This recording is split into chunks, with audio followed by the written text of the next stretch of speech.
Hello, you wrong'un. Oh, hello, YouTubers. Oh, hello, world. It's a mad world, as the film once opined. In this video, I'm going to give you the new take on what's going on with the McCanns. Madeleine McCann, Kate McCann, and Jerry McCann. I'm also going to talk about XL bullies. Now you know the date that you can no longer own an XL bully dog. And let's talk about Israel and the propaganda surrounding the war in the Middle East. First, let's talk about the McCanns.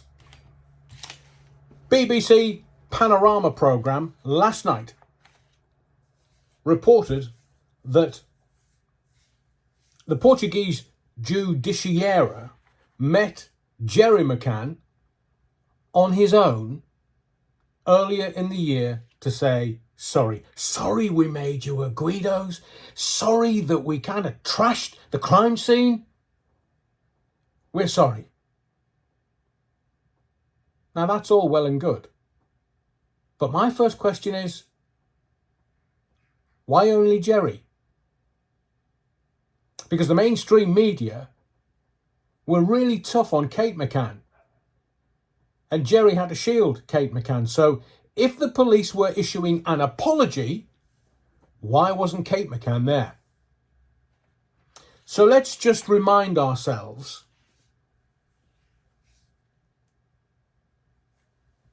the reason why the public has turned against the McCanns. One, if the McCanns had not gone to dinner and left their daughter in a hotel room in a foreign country on her own, we wouldn't have had 16 years of this, would we? But they keep pointing the finger at other people and playing victims. Well, actually, the victim was their daughter. And she wouldn't have been a victim if they hadn't gone to dinner and left her on her own in the room. That's why the public are up in arms. If that had been a council estate family, social services would have had the other children off them immediately. But the McCanns, they're doctors, you know. They're professional people.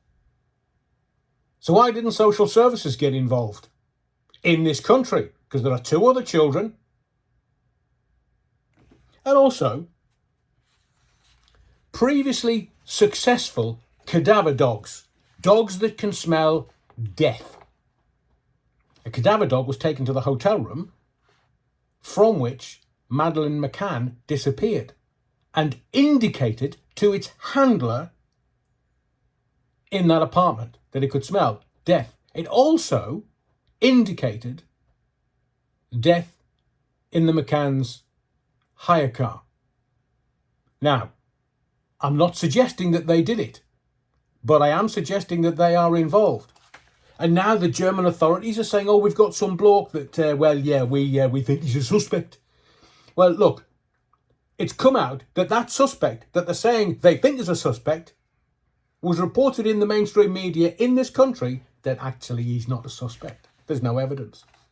And remember a few months ago that we're going off to a body of water to search for Madeleine McCann? Because, we've got indications that, we might find something. And we all knew they wouldn't find anything. And then it came out, we didn't find anything. This story moves on, but actually it doesn't move on at all. We'll go back to the premise.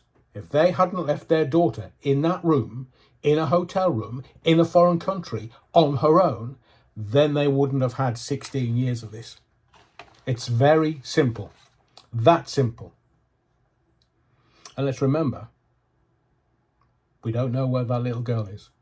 We don't know whether she's still alive or whether she's dead.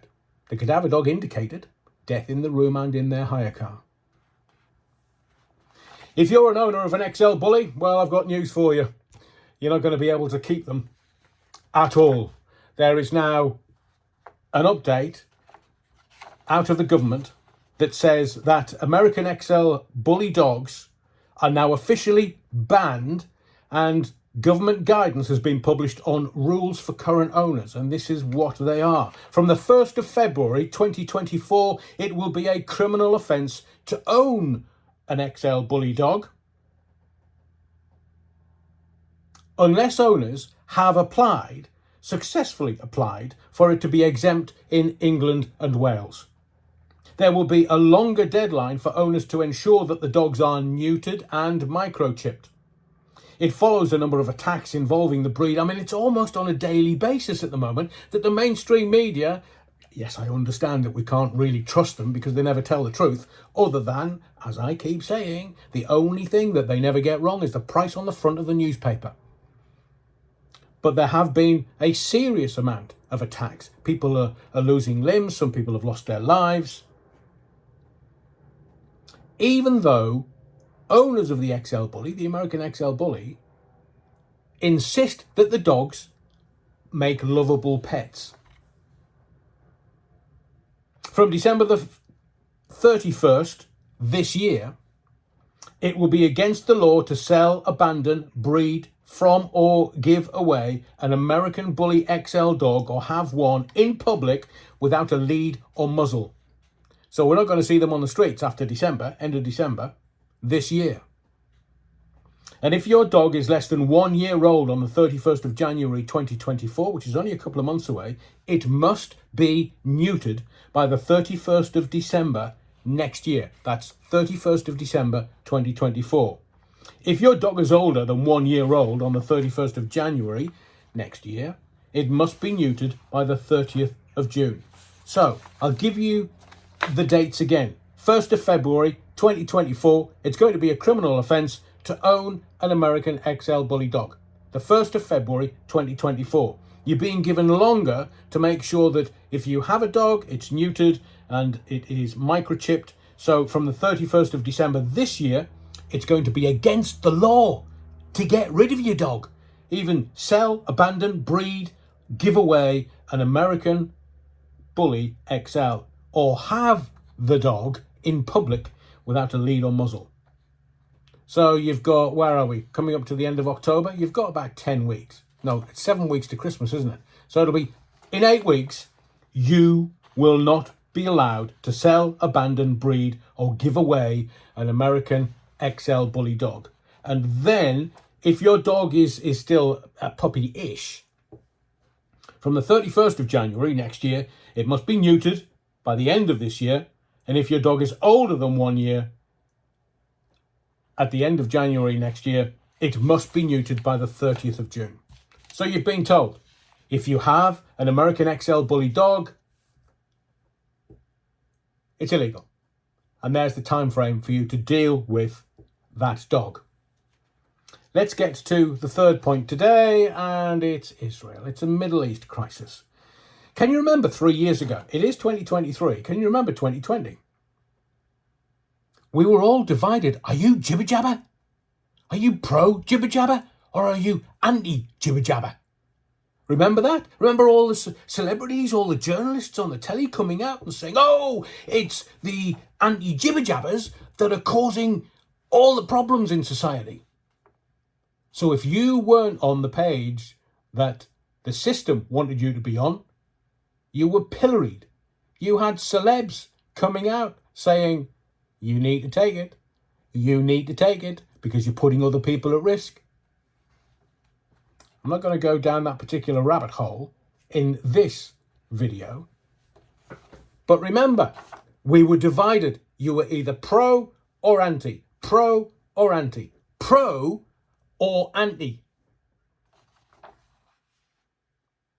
So I'm going to ask you, 3 years later, we're in exactly the same place. Are you pro-Israel or pro-Palestinian? You've got to be one or the other. You can't be both. You can't be neither. Don't sit on the fence. You might end up with a tiny piece of wood in your derriere. Are you pro-Israel or pro-Palestinian?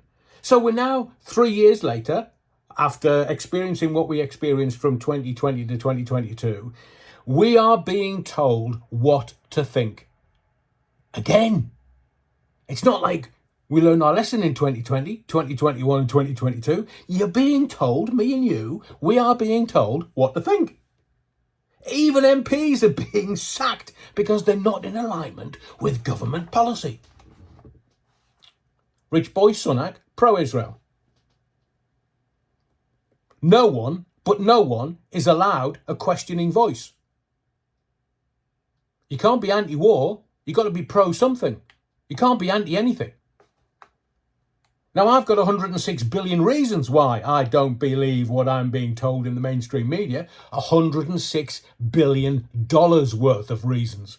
What do you mean? Where do I get that number from? Joe Biden wants to give Israel, and a bit to Ukraine, not much though, but a little bit, $106 billion. Where'd they get that from? So I've looked at the US Treasury current data as of today, Halloween, and it makes for horrific reading. America, total government spending, $6.13 trillion. That's America for you. $6.13 trillion of spending, total government spending. The revenue, $4.44 trillion. Now, I know that's kind of big numbers for you to take on board, so I'm just going to give you the deficit. The difference between profit and loss, the difference between spending and revenue. It's $1.7 trillion. $1.7 trillion. So no wonder it's a good enough reason to need a mass escalation and prolonged war, because America, 60% of its GDP is arms or armaments related. So no wonder they need a big war in the Middle East, not on their doorstep, thankfully. Then the rebuilding program, as they did in Iraq and Afghanistan. So what's this end game all about? You're being told what to think. The Americans are spending trillions of dollars. Not billions, it's now trillions on a Middle Eastern war. So what's the end game? What's this all about? Here's the answer. The Gazans are going to be moved out of the Gaza Strip. They're not Palestinians because it's not a recognised state. Israel is, Palestine not. It only came into existence under the PLO in 1988. It's barely 35 years old. The reference, and I have told you before about little Yasser Arafat, trousering hundreds of millions of dollars that were meant for the Gazans. They're going to take the Gazans out of the Gaza Strip. So they've already flattened the north. They've told the Gazans in the north of the Gaza Strip, go to the south, head to the south. The Israel army, IDF, and all of their military might are flattening North Gaza Strip. They're going to get all of the Gazans out of southern Gaza Strip into the Sinai Desert. So it's like a buffer zone between Egypt and Israel. So Israel, land grab. Gaza Strip is going to become Israel's, as will the West Bank. And originally the West Bank was Egypt and the Jordanians. So the end game is this: get everyone out of the Gaza Strip, get them into the Sinai Desert, in between a buffer zone, in between Egypt and Israel. And obviously the West Bank. So just watch. Just watch. There's your daily threesome. My name's Adrian Allen. Thank you for your likes, your subscriptions. Don't forget to ding the bell. But thank you most of all for your indulgence. I'll see you in the next video.